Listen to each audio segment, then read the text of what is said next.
class. I'm very excited about my interview this evening. My subject matter expert is Kathy Gaines. Welcome. Thank you. Thank you. Mhm. So, we're going to read the bio and then we'll get into our interview. Kathy Gaines is the owner of KSENIG Solutions Incorporated, which is a staffing, training, and project development firm founded in 2014.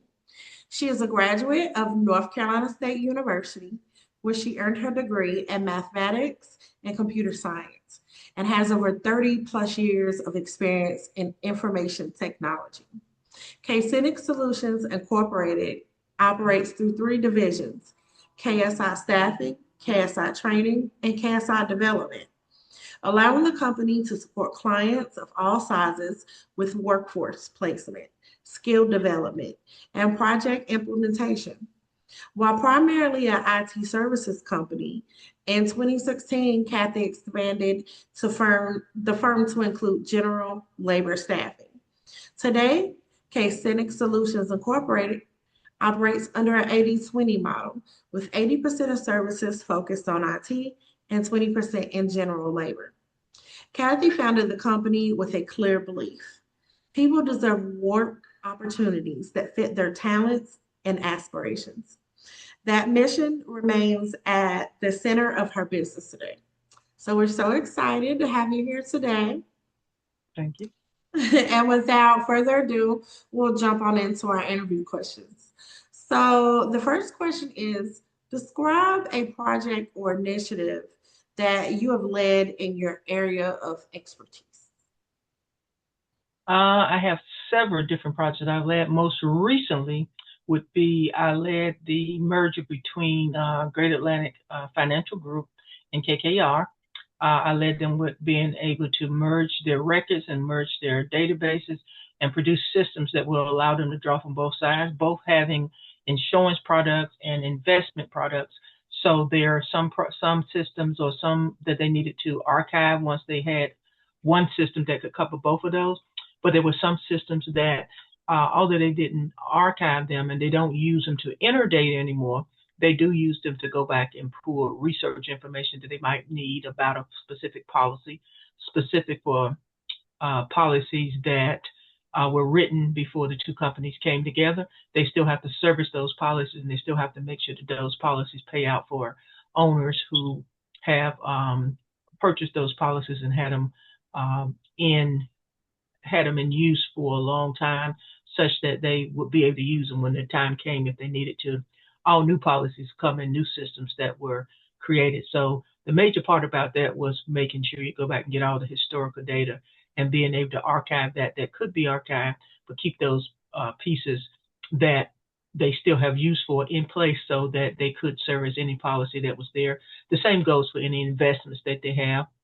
Investments sometimes change names or merge with other investments. So you need to have that data available so you can show what the client was originally buying into and what the client has maybe transferred to, or the client is will be receiving as systems are merged.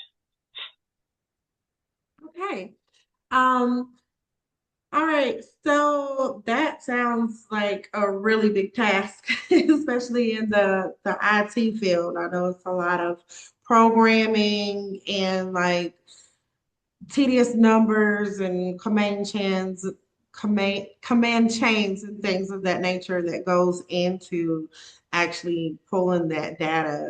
It's like, Well, the biggest pieces about that is that the projects have to coordinate across multiple agencies, and mm, the integration of complex data systems and structured implementations, and to ensure that the statewide that the various different states that functionality correspond with rules and regulations. Just because it's the same company does not mean that a particular state may fall under a global or a implementation. They may have rules and regulations in a state that would cause those policies or those investments to have to follow a different rule. So it was quite intriguing because when you think about those two companies, they're huge. And they not only do they have investments in the United States, they have investment across the world. So there's a lot of planning and a lot of integration that have to take place. And you have to make sure that whatever you're doing, you have to follow all the rules and regulations for the specific state that those policies are in and those investments are in at that time. I'm sure security is like a big thing with cybersecurity, with handling a project that huge. Um, do you have, can you speak just a little bit about your North Carolina projects that you actually worked on? Well, yes, that'll be projects that I've worked on. I haven't actually worked on a state project, let's see, probably in about 6 to 7 years. And that's because prior to the KKR and Global Atlantic Financial Project, I worked for a project on a merger with Metropolitan Life and Great American Life. So, but prior to that, I worked with North Carolina DMV, and that was for the modernization of driver's license. And that spawned because the governor of North Carolina went in to renew his license, and then there was such a long wait and so many different things. So I was part of the modernization of your DMV. So getting your driver's license is still lengthy, but it's not as lengthy as it used to be because new sites have been opened and they have larger community computer systems that allow them to grab and take data anywhere in the state. So you can go anywhere in the state and get your driver's license renewed. So if you know of a place where you might not have as many people on the days that you're trying to go in, for instance, in Raleigh, almost all of the locations are filled, but you can go down the street a few miles down to say Zebulon, or you can run over to Clayton or go down to Cary, might get you a shorter line, or going to Wake Forest might get you a shorter line. If you live in Raleigh, even in other areas, rural areas, you may have a quicker time. But then there's some areas that are not necessarily rural, but just people don't necessarily travel by those areas or go to those areas on a normal basis. So the project that I worked on allowed to have more locations and have database systems where you're able to pull data, and systems that allow you to apply data a lot quicker, and have more identification pieces that you can use now, as opposed to the few pieces that you could use for identification. They have more things that you can use that stay in place for many years, so you don't have to worry about it expiring, the identification expiring beyond your driver's license quickly. In other words, like you might have something like a passport that has 10 years for it expires, and then some of the pieces they want you to have is something with your address and your name and things like that. Well, in a place where utilities might change from one name to another name, that means that the utility bill that you may have had might have been one thing one month and something else different. But those are also things that you can use. So just being able to put in more information and different objects that you can use for identification made it easier for people to get in a line or be able to sit for a short period of time and get what they went to the driver's license place for, whether that was to receive driver's license, or renew driver's license, or do a few other things that you can do at a DMV driver's license office now. Okay. So just to let you toot your horn just a little bit more, I heard there was a buzz around Power School and NCYs, and you having a hand in developing, making process easier for us parents that had our kids in the North Carolina school systems. Yes, that's correct. I was one of the leads for the CEDARS program. That's a common educational data system. And I was one of the lead trans persons to be able to take data from various systems that it had and put it into from the NCY's system and put it into CEDARS, and also put it into Power School. CEDARS giving the giving parents and teachers and anybody within the education system a common area to do reporting, while Power School gave teachers and parents and other people as pertain to school systems the ability to have a system where they can go in and find information that goes across, stretches across the state of North Carolina for all counties, but as well be able to tie into the federal databases for different programs to take place. And the Cedars project itself also allows for the school systems in North Carolina to be able to tap into rules and regulations that are mandated by federal law. So those are two projects that I worked on for the state of North Carolina. Actually three, because I actually have to close out some of the things that were with NCWIS that would no longer be used because they were now being incorporated into the Cedars project and the Power School project. That's a big deal. Yeah. So we're going to move on to the next question. And we want to know how you stay up to date on the latest developments and trends in your field. Well, the same way most people do stay up to date is that, education is something that can fit into many categories. And so just because you learn to do something, I learned to do what I do by being at North Carolina State University and graduating the degrees from there. But while I was there, I worked in various different areas and was able to learn a lot there. But since that time, what I do is I attend professional courses. I sometimes take certain courses just, to kind of challenge me and help me to understand what's going on. I have in my career been able to work in several areas like an analyst, an architect, a developer, even with the new technologies. Most people think that, for instance, AI, which is really artificial intelligence, is something that's new. It's exciting, but it's not new. I can remember back in 1986 when we were working on artificial intelligence on a lot of different areas, being able to develop. There's a lot of AI stuff that's in place now that people that I work with and people that worked around us and other people worked on specific components that will allow AI to be able to do certain things.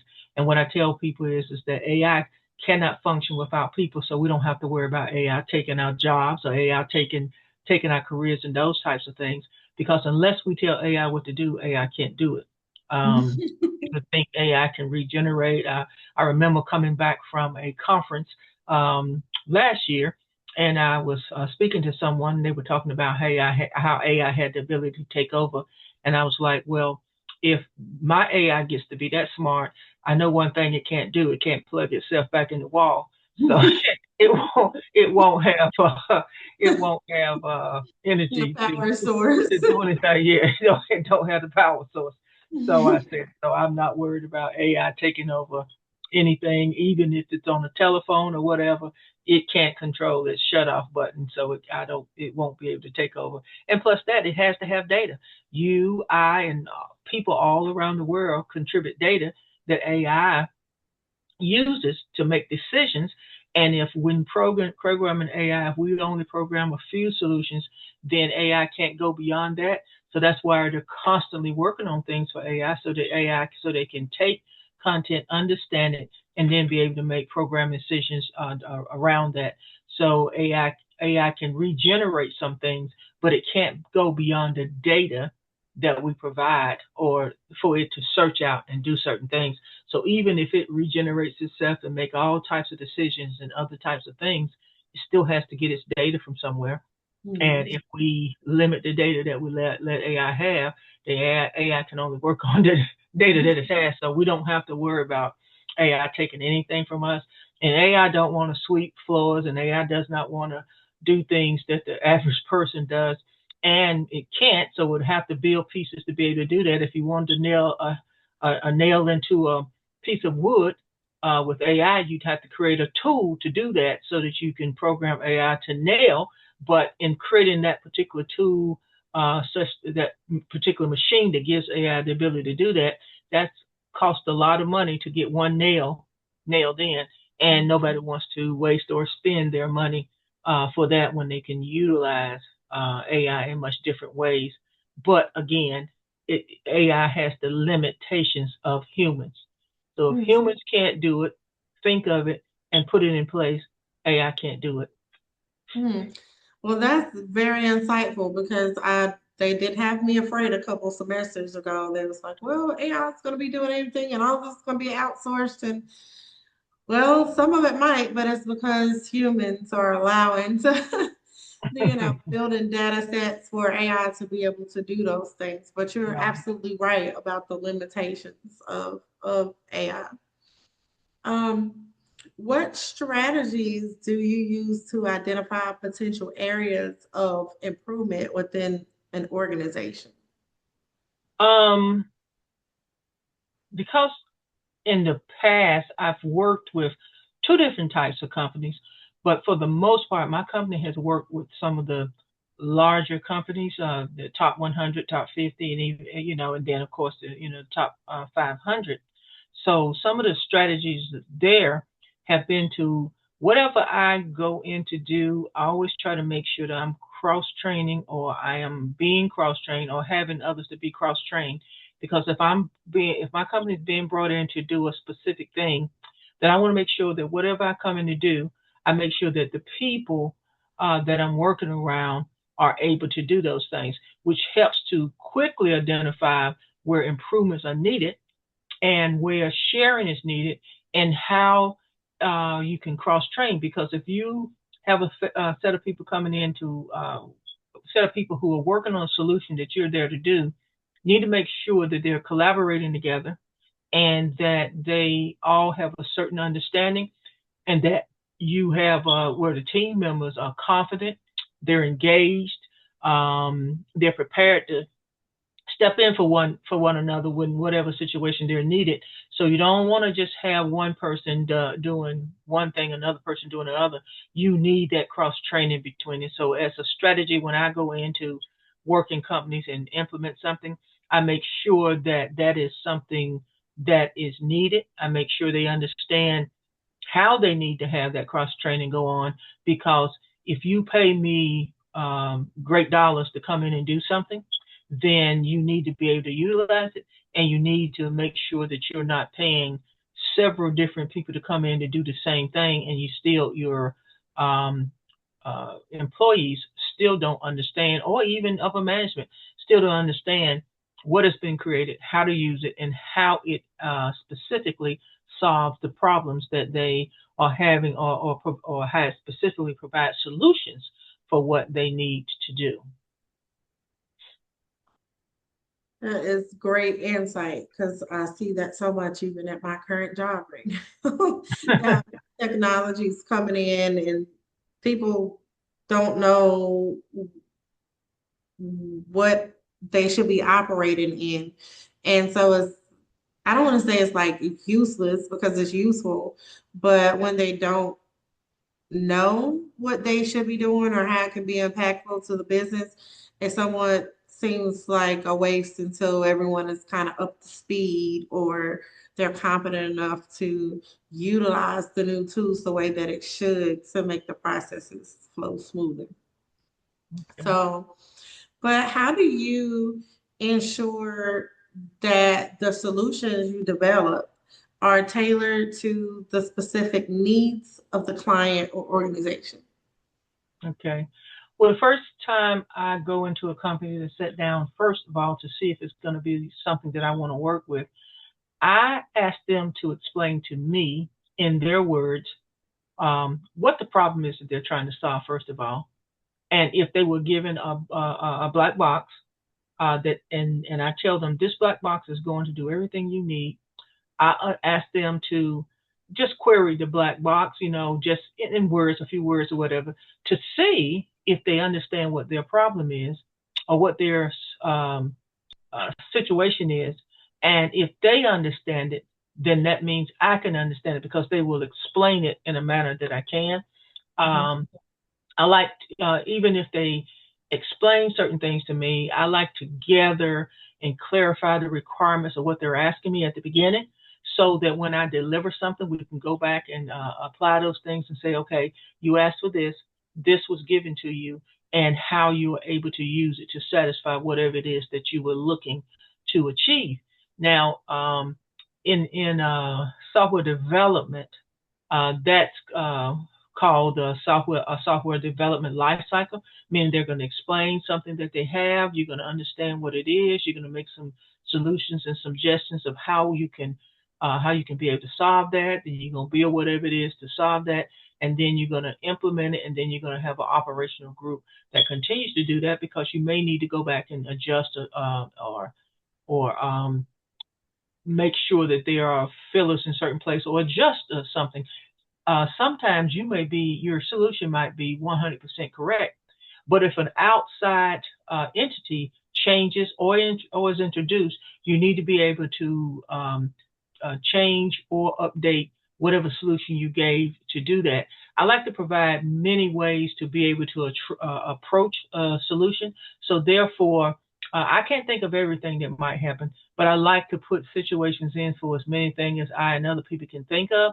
I like to make sure that at least there is a call to those types of things. Now, you may have to call me back in to actually program that, but you may have to call somebody else in to program that or develop that or do what needs to be done. Not all of what I do involves developing software. A lot of times what I do involves analyzing situations and seeing what's already available that can handle that situation, and also seeing how I can tie one system to another system, what inputs go into a system and what outputs come out, and which of those systems can use the other system's inputs and can use the other system's output, and where pieces can fit in maybe in between those systems that use the output for both from both systems and the input from both systems to make sure those things work in unison. So that is one of the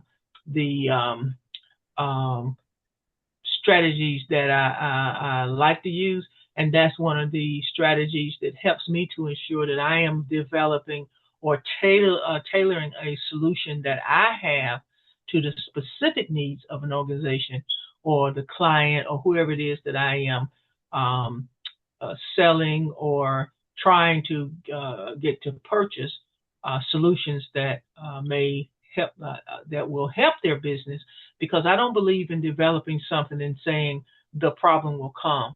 I believe in analyzing the project and building a solution for that, and leaving enough room and expansion in there so that if you need to solve something else, then you're able to do that as well, because your system is your system, your data is your data, and there are certain things that can go with it. But as I'm studying your data and as I'm looking for solutions for you, I also try to give you opportunities to be able to, if you have a problem, be able to expand or be able to utilize something that I have given you, or at least have enough confidence in me to call me back to take care of the next piece.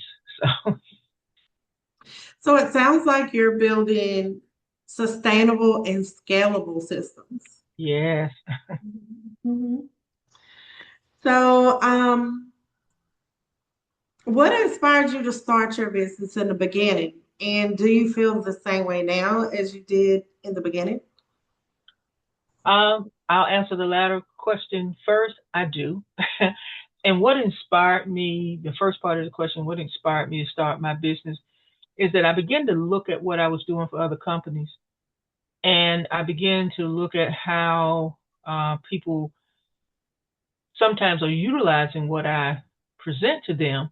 And out of my own, I feel strong about providing solutions.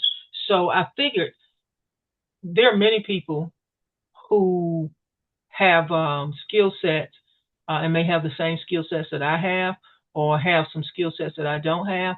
But I wanted to be able to introduce solutions for problems that are there.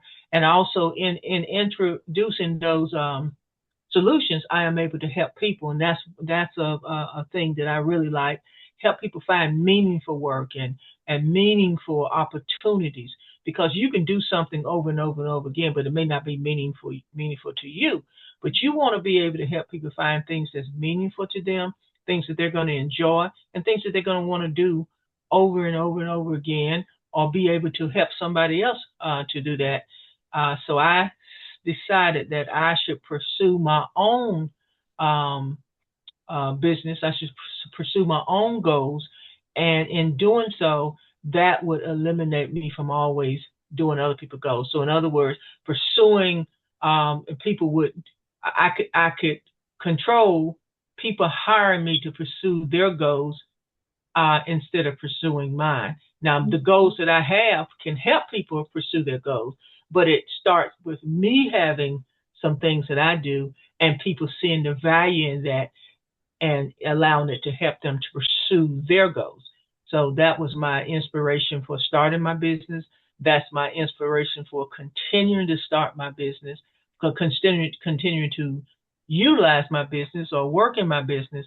And so, like I said, I still emphatically feel the same passion that I felt when I first launched my company.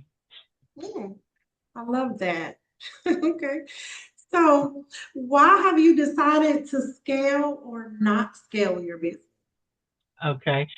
So when you say scale the business, again, the business is predicated upon my desires, what I wanted to do, the things that I'm able to do, and being able to provide like um, quality services, to being able to provide reliability, being able to provide, allow people to trust in whatever it is that I'm doing, to allow myself and and the people that I'm doing work for to have sustainable growth. Um, and so that's important to me. Um, so my rapid growth of the business is not as important as to me as the rapid growth of what I'm able to do and how I'm able to inspire others, to do it. Because one day I may say that, okay, I don't want to do this anymore on a specific scale. I may want to do something, but maybe not on the same scale. But I feel like the work that I do is important work, and I feel like the solutions that I am able to inspire, the solutions that I am able to be successful with are meaningful. They allow pharmaceutical companies to research and develop uh, medicines and things like that that help people. Um, the solutions that I do allow planes to fly based on some of the things that I'm doing to keep them in the air. They allow um, investments, and they allow um, insurances, and all those different types of things. But not only that, they allow people to be in better situations, children who are attending school to be in better situations, parents to be able to trust the schools for doing things for their children while they are away working, or some parents have to work, just to be able to provide certain things, and so they don't have all that they need all of the time to be able to teach their children some of the things that need to happen.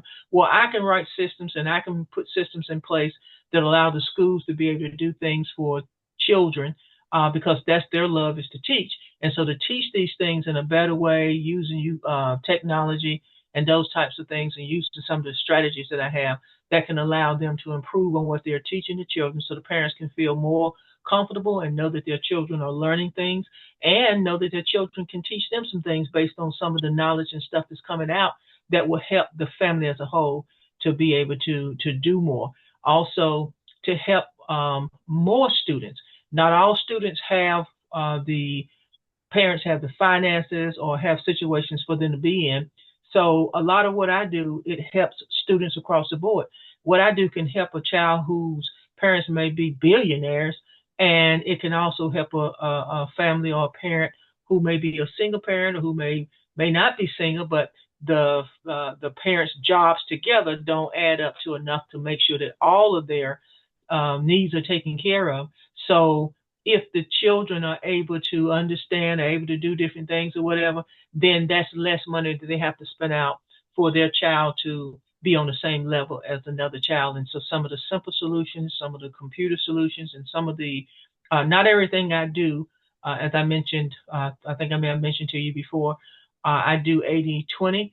So a lot of things that I do also, I'm able to bring it back into not just the computer side of it, but the consulting side of it, particularly when it comes to some of the land development and buildings and other different things like that, because I'm able to take what I do, scale it in that manner. So when we say scale, we're not necessarily talking about uh, having two, three, four, five, six other companies located at different places, not necessarily being a franchise, but being solutions that scale as opposed to a brick and mortar that scales.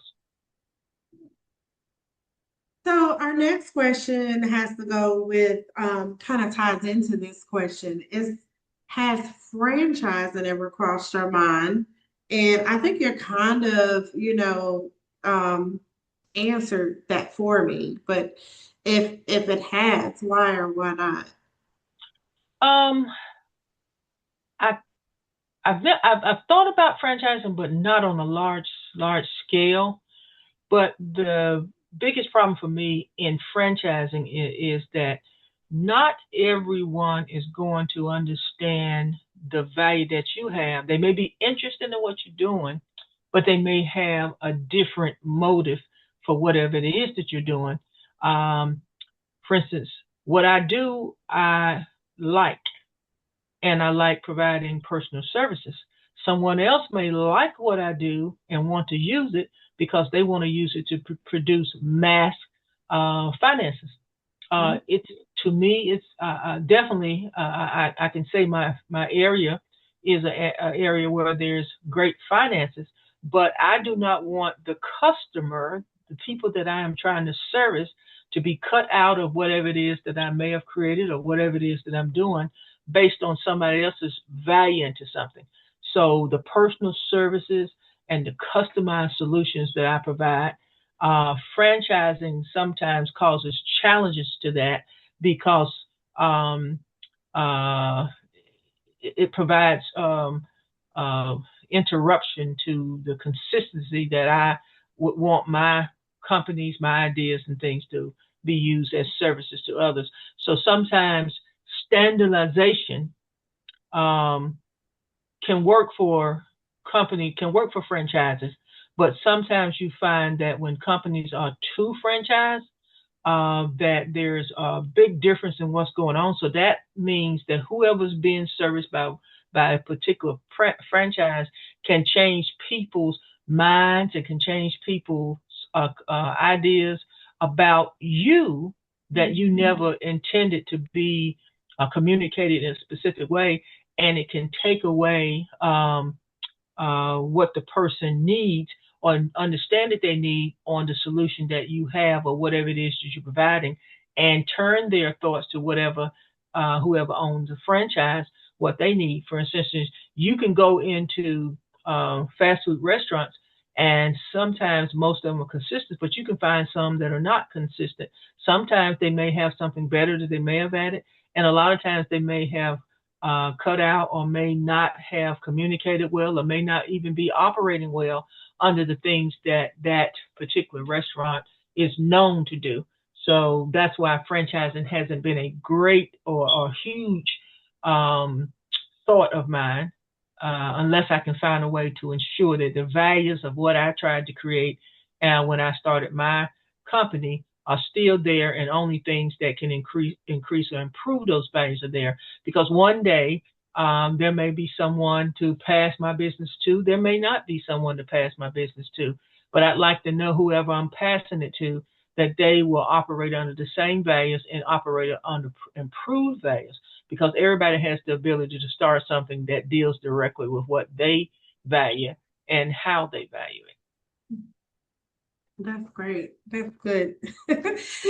So, um, my last question for you is what advice would you give to aspiring entrepreneurs who are pursuing their own path? First of all, know what path they're pursuing and stay committed to it. It's their vision. Everybody has a vision. So they know what things they're envisioning. So they need to make sure that they're able to go out and pull the activities that promote what they're doing, even if um, they're doing something and it doesn't look like it's taking off as fast as someone else's idea.